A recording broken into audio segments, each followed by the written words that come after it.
So in Europe, for many years, they've been drinking wine, and they associate even a certain health element to it, or a benefit to it, which now we're starting to hear more and more here in this country about the benefits of drinking a glass of red wine a day, which in Italy and France is something that they do as a norm. So tonight's theme for our dinner is food for thought, where Chef Fred came up with a menu of ingredients that are good for your brain, good for your heart, good for your overall health, and we thought wine was a perfect tie-in. So what are your thoughts on that and how that might be impacting our... Well, absolutely. Wine as health food has been a theme for a good couple of decades now.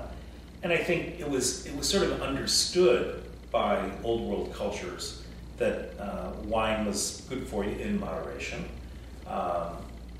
Even though in Greek and Roman times there were drunken orgies of wine and parties and so forth. But that the refinement of wine came again through the refinement of culture, and it was known to be a healthy thing because it was able to help settle the stomach.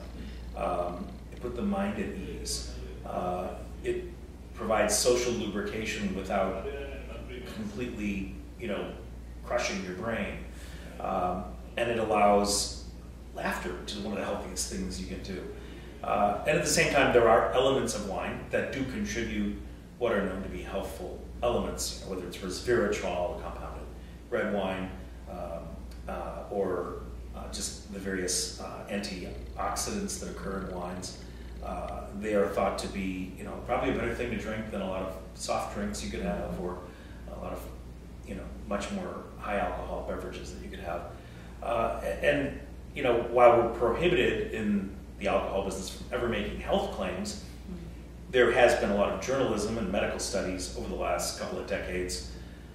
First noticed, I think, there was a very famous 60 Minutes episode by Ronnie Safer about 20 or 21 years ago about the French paradox, how Mediterranean diets with a fair amount of wine showed far lower incidence of heart attacks. And that really made a big influence on the consumption of red wine in the U.S., and that has continued. And I think, there are emotional, psychological reasons for wine being healthy, and there's certainly some chemical and physical reasons that have been identified.